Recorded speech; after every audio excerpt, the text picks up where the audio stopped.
general, it seems like the Western philosophy, the Western cosmology has really been at a dead end for a really long time. And basically the dead end has been going on for so long that people think that it's actually not a dead end. People think that it's actually freedom. People think that it's actually progress. So the dead end I am referring to is generally the obsession and the fixation with the creation of our universe. So on one hand you have theism, which says, oh, well, you know, God created the universe. On the other hand you have science, which is allegedly an alternative, but it says, well, there was nothing, but then there was something because it all exploded out of this infinite small space, and then now everything is expanding. So there was nothing, then there was something. This is what science is saying. And then religion is basically also saying, well, there was nothing, then there was something. But instead of just saying nothing, we're going to say nothing was God, because God is like everything and nothing and everywhere all at the same time, this and that. When basically what I mean by a dead end is literally a dead end, because the definition of a dead end is you basically reach the end of it and you can't continue moving past it. And really, both sides have kind of been arguing about these things pretty vehemently and religiously and kind of ignorantly and stupidly, I think, and keeping people in this really limited debate of like, does God exist? No, God doesn't exist. Well, I don't know, maybe he does, but I don't know, so I'm going to be agnostic. So it's really this really simplistic false dichotomy that people are so rigidly confined to, and it's so impactful at such a deep way, and it shows up in a couple of primary ways, which is that generally people lack the ability to understand that life is really a gradient, life is really a spectrum. And I mean understand that in a way that isn't just another generic standardization. Because on one hand people will say, oh, well, I only believe this, so that means all of this is not true, or I only believe that, so all of that is not true. So they either just go from one side to the other, like, oh, well, I was raised a Christian, but then I read a Buddhist book, so now I'm a Buddhist. It's like, that's not even a real thing. Like, you don't even understand what the fuck you're talking about. So that's one aspect. And the other aspect is people say, oh, well, everything is just relative, so you can't really know. But then that's just another rigid standardization, which isn't based in understanding and doesn't afford any real flexibility, any real dynamism, or any real aliveness, any real engagement, or any real substance. But so what happens is we're brought up in this world, and this is all that we know, and this way of thinking, this way of seeing the world, this, you can call it Aristotelian logic, where something is either A or not A, the end. But that's just not really how the world works, and these are useful logical constructs in certain contexts, but has really nothing to do with our actual experience, which is usually why people have all this like, life is so hard, it doesn't make any sense, and there's all this existential weight and conflict, but I'm just gonna, push it aside. So anyways, getting back to the point, basically the definition of a dead end is really where we're at. We've arrived at this dead end. People are just debating nuances and rearrangements of the same stuff, failing to realize that, wait, you think we ever actually took a wrong turn? I don't know, could we maybe trace our steps back and see perhaps where we took a wrong turn, and perhaps we could go somewhere else, go in a different direction? Generally not the case, because people are almost demonically possessed by these ways of thinking and these rigid ways of looking at the world. Yet in a contrast, this really keeps us from actually seeing things as they are, free of dogma, free of superstition, of belief, of all these things which aren't necessary.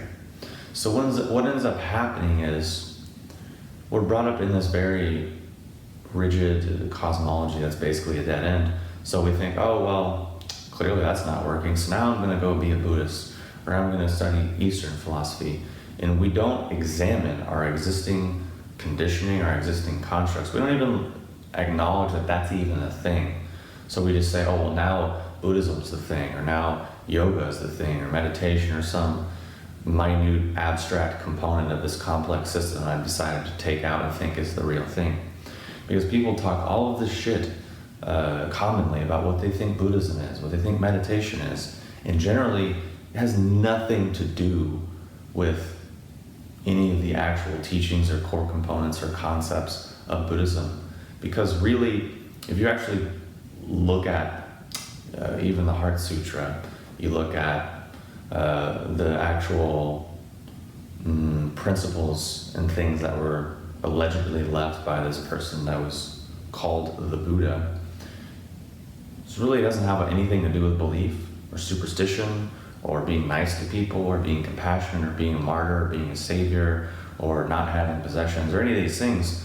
Because what happens is what we're raised with in our modern context in terms of the way our religion stuff works and spiritual stuff and or science, it's this weird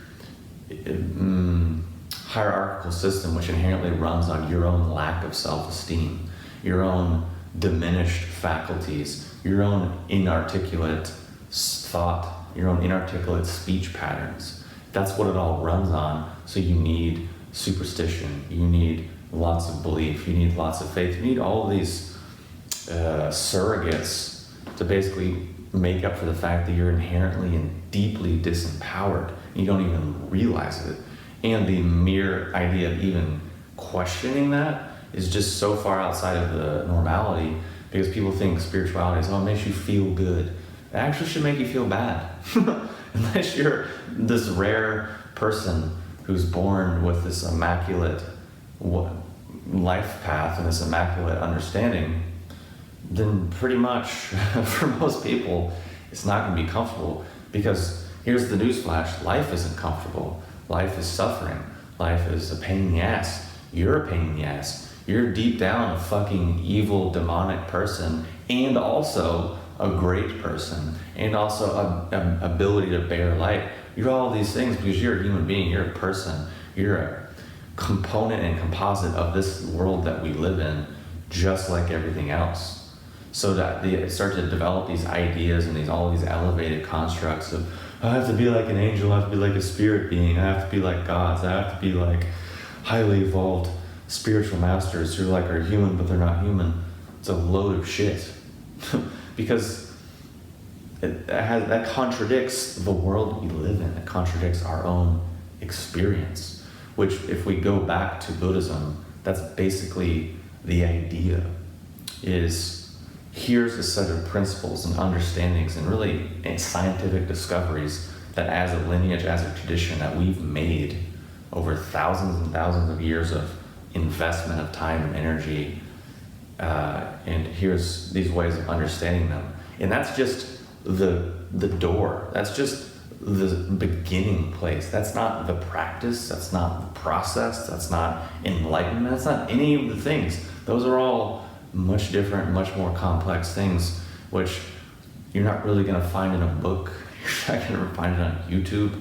You're going to have to probably study with a person, a teacher who's been through the process and who can help you through it. But it's because we grew up in this deeply just distorted, disgusting, dehumanized, really just pretty pathetic type of cosmology and worldview, and everyone's just functioning in the world as a hungry ghost, looking for someone to save them, someone to empower them, some magical tradition to show them the way and help them. It's like, dude, you're a human being. Wake up. Anyone that you look up to is also and or was also a human being in the same condition that you are. And they had to make decisions, they had to make sacrifices, they had to go through shit just like you. It's not to say this is some communist, Marxist, oh, we're all the same equal playing field, because that's actually not reality, because reality is inherently not fair. I don't know if you've noticed that, because you might be someone who thinks, oh, I really want to do this spiritual stuff. You could work your whole life and that doesn't guarantee anything. You're not guaranteed to attain anything, to understand anything, to have any experiences. But then there are other people who just show up and be like, I don't know anything about any of this stuff, but it seems cool, I'm gonna give it a shot, and then things really click or open up for them, and you can't really predict that. And this is just something that kind of everyone implicitly understands about life, but somehow doesn't want to come to terms with, probably because of the false security that we've been given by our culture. And people, as a result, get this fixation, oh, this is what I believe. These are my beliefs. This is my sacred belief pattern thing. Oh, I'm like a Christian, but I'm also like a liberal, but I'm also like these other isms that I've sort of labeled in and I've assembled and put on my little box, and this makes me, I'm a modern, progressive, elevated human being who's here to make the world a better place, or whatever your ideology really is. But obviously that has meaning, that has use, that has purpose. But generally what happens is this is just a result of the same kind of thinking that thinks atheist versus theist is like an actual meaningful like dialogue or debate, failing to realize that it's standardized, homogenized through and through. It's not something that is going to be liberating or freeing for you. It's something that someone handed you from this long lineage of basically manipulation and mind control and power dynamics. And that's just history. But what happens is people get so obsessed and fixated with their beliefs, and that's totally fine. That's everyone's right to do that. But generally, they're historically ignorant, they're contextually ignorant, they're societally and culturally ignorant, they're ignorant of themselves, and they've never taken any time to understand, well, where does this come from? How did it come to be? How does it function in this way? What does it mean? And this is true within the kind of caricature that I'm making and kind of making fun of, but also true for when people approach karma, compassion, spirituality, enlightenment, evolution, chakras, chi, prana, all these things. They're taking all these concepts and they have no idea where they came from, why they came to be, what they actually mean, and the fact that they aren't rules, they aren't regulations, they aren't things you have to believe in. That's not even a part of it. They're functional dynamics. For example, this is a really common thing people get so obsessed with, like, oh, I feel really bad because I really attached to my car, or really attached to my body, or really attached to my money or my job, or my hair, but I shouldn't be because someone told me that attachment's bad and you shouldn't do it, and you can't be spiritual if you have attachments. It's like you're taking your Christian guilt and using another term to like just amplify it, when really generally what it comes down to is like, let's say you decide you want to meditate, you want to really understand yourself and the world in which you live. Well, if you're a really bad person, you go out and you party all night, you abuse your body, you do drugs, you drink a lot, you eat shitty food, you have crazy casual sex, you have a shitty job that you hate, you do all these things. When it comes time to sit down to meditate, you're going to be tired, you're going to be distracted, you're going to be drained, you're going to be focused on all this other chaos in your life. So for you to actually sit and meditate, it's going to be a waste of time. Best case scenario, you might get a little sort of relaxation. Best case scenario.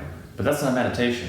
That's not actually entering into the process. It's not developing or cultivating skills or qualities. It's just a bit of relaxation and a bit of a vacation from your chaotic life, which isn't fine. There's nothing wrong with it. But to say that that's Buddhism, or to say that that's like has a root in this ancient tradition, like I think that's almost the definition of ignorance, meaning you're ignoring a lot of things. It's the definition of disrespect, because you didn't have the respect for yourself or the tradition or the culture to be like, wait, what is this even really about? Or maybe you're so overwhelmed with all this other chaos in your life that you never even had the time or space, which is also true. But the point I'm making is that people hear attachment and think, oh, I gotta get rid of all my possessions. It's like, no, it's talking about simple, practical things. You don't have to get rid of your possessions. You can have all the possessions you want, but you have to realize you're making a decision on how you live your life. And if you have a ton of shit, you have a ton of possessions, then that's more time and energy you're gonna have to spend maintaining that. If you have less, then that's less time and energy you have to spend on maintaining it. So that's more time and energy you might have for other things, meditation, studying spiritual stuff, whatever it is. That's just really practical, simple, obvious, easy. Like anyone can understand that. It's practical, it's human. It's not that big of a deal. And we could keep going down the list with all of these things that people make all these crazy convoluted things and do all this shit. And it's like, dude, no. It's very simple, direct, practical. Like, you're human. Act like a fucking person. Grow up. Like, please set aside your childish obsessions with fairies and spirits and gods and other worlds, and maybe I'll, if I follow the rules, they'll give me a carrot. It's like, have some spine. Believe in yourself a little bit. Invest in yourself to stop going through life begging for approval, begging for validation, begging for salvation from people, because if you're looking upwards for that, you're also looking all around you for that. And obviously, we are human beings, so we also are relational beings. We also need help. We need assistance. We need support. We do need a lot of these things, but that's found in our actual human experience, through our relationships, through how we relate to ourselves, through how we live our lives, through how we relate to the natural world. If we're hoping to get this from our imagination, we're beating ourselves up under the guise of guilt, blame, and shame, there's just nothing about that makes sense or is at all practical in any way, shape, or form. And really, if we actually want to empower ourselves, we have to look at that, what that word means. Well, how do you empower yourself and give yourself more power? Well, you can actually have some influence and some say in your life and how you live it. And that includes what you think, what you believe, what you say, how you show up in the world, how you relate to other people. This fundamentally goes back to what you think you are and what you think the world is and how you think these things relate. And that's why I started this video talking about how our culture's been at a dead end for a long time, because it just arrived at these really terrible conclusions about the nature of the world, which, if they're true or not true, ultimately who fucking cares? Because how long have they been debating it, and how much help has it really been for people? Not a lot. Okay, well, what if we actually say, okay, you're a human being, you're on this planet, why don't we actually start to see what that's about and see what your actual experience of that is? And in terms of relating this back to sort of a Buddhist cosmology and having a maybe alternative to the generic whatever that we're talking about, is if we just come back to looking at our life, looking at things around us, right? And we could say, usually, comes down to three things. If we look at an object, whether it's our hand, our head, our idea of who we are, an object, a floor, a wall, we tend to think three things which are completely ignorant and not true. Ignorant meaning ignorant. So we think this object is whole, meaning like, oh, this is like a hand. This is like this hand object thing. We think it is permanent, right? Like, oh, well, this object is, this chair is this chair. It is this static thing. And then we also tend to think that it is somehow separate or independent. Like, well, I can see the chair and I can pick it up and I can move it, and it's not connected to the floor. It's in this empty space. And it's not inside of me. I can sit on it, so obviously it must be separate. And because I can sit on it, and tomorrow I can go sit on it, and the next day I can go sit on it, and 2 years from now I can go sit on it, it must be permanent. And because it's like, I can see that it's a chair, it's got 4 legs, it's got like a 90-degree angle, it's got a pad on it, it's a chair. Okay. Now, obviously there is truth to those things, because everything I said is experientially true on a very small level.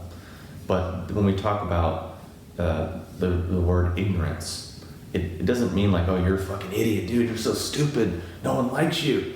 Like, that's what people usually think by that word, but it's, I mean, you're ignoring. you're ignorant.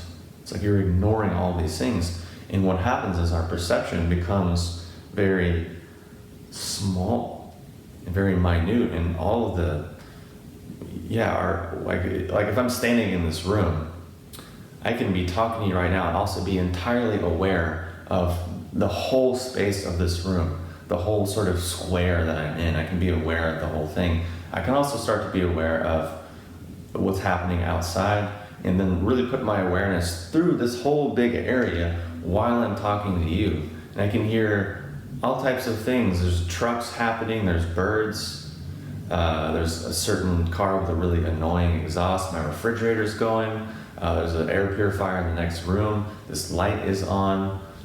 I can start to be aware of a ton of things, right? Which, what happens is, usually when we're operating under these really limited constructs, we are just aware of like, I feel this, okay, I feel that, okay, I want this, okay, I want that, what do they think about me, what are they gonna say about me, what should I say, what should I do, what am I gonna do tomorrow? We're just overwhelmed with a lot of nonsense. It's just one example, but I'm trying to illustrate how small-minded things get. So what happens is, if we start to actually look at our experience a little bit more deeply, right, we see these three things that we assume are true but actually aren't. We think, okay, well, this chair is whole, it's a chair. Okay, but actually, what's the chair made of? It's made of wood. Okay, so is a chair wood, or is wood a chair? Well, what is wood? Wood comes from trees. Okay, so is the chair a tree? Because basically, this chair is also wood, but it's also paint, which paint is a whole composite of things. It has screws on it, which is certain metal alloys and compounds, which that's a composite of things, which come from a bunch of other things. There's a cushion on it, which is dyed, and that has, like, we keep breaking it down and breaking it down and breaking it down. And then basically, it's made of wood. Okay, well, the wood was eventually a tree, but maybe this is like probably cheap, so it's like plasterboard. So maybe it's like a bunch of different kinds of trees, a bunch of different kind of like mulch leftover stuff. So then we look at that, well, how long was this tree alive? And then the tree's pulling all these things from the environment. So this chair is wood, which is a tree, but then the tree is also water, it's also air, it's also a complex relationship with the environment. It's all of the nutrients that it pulled from the soil. It's also related to the fact that wherever it grew, the weather was good enough in that period of time for that thing to grow. Meaning maybe it's an apple tree and it was planted in a place where apple trees can grow, but take an apple tree and plant it in Antarctica or something, it's not going to grow there. Granted, nothing's going to grow there, but you could say, take a pineapple tree or a mango tree and you're going to grow it in Northwest Michigan or Alaska or something and think that it's going to grow, but it's like, well, that's not the environment. So what I'm trying to point out is this chair isn't really a whole thing. It's not separate from all these other things. It's actually a composite of a lot of things, which are composites of a lot of things. And you can't find one thing that's actually whole, independent of itself. Likewise, you can't find any component in that whole thing that is actually permanent. Because this is a chair now, but before it was a tree maybe. And before that, who knows? And then after this, it's a chair. It might be firewood, it might be compost, it might be a table, it might be an art project, it might be firewood, it might be, and then if it's firewood, it's going to be in the atmosphere. Like, it's again talking about ignorance and actually starting to see into things. So these three qualities that we assume, we also assume about ourselves, that we're this whole being, like I am this person. But any aspect of ourself that we actually look at, you can't find anything that's whole. You can't find anything that's permanent. You can't find anything that's separate. You can't actually find any sense of I-ness within any part of the system. Because what you start to understand when you really look at yourself is that what you are is connection. What you are is relationship. And that's not something you have to earn. That's not something you have to like be granted by the gods. It's the nature of your experience because you're alive in this world. But the thing is, these are really basic, simple, easy things. But for some reason, no one really wants to get into it. Like no one has no real interest in what their actual experience is, what they actually are. Like, oh, I'm a spirit being having a human experience. I'm a transcendental aspect of unified consciousness. It's like, that doesn't mean a fucking thing. Like, just for a second, take your imagination out of the equation. take all of your hopes and dreams and aspirations and anxieties and neuroses and disorders and pathologies and syndromes and desire for validation and salvation, put all that stuff aside and just chill the fuck out for a minute. Just come back to something a bit simple and easy and obvious. Just have some connection to what is actually happening in your experience. Because it's like, if you're not even functioning at a human level, how are you going to keep going above that or beyond that? Like, if you're basically a hungry ghost or a parking lot for possession of other things, that's indicating poor boundaries, lack of self-worth. And could it be that other beings or higher entities or things that exist on a higher vibration or frequency of consciousness also might respect and respond to healthy boundaries, self-esteem, actually being able to be articulate and empowered and actually contained within who you are and understanding what your actual experience is? Maybe, because that's kind of paramount of any good relationship, any healthy relationship.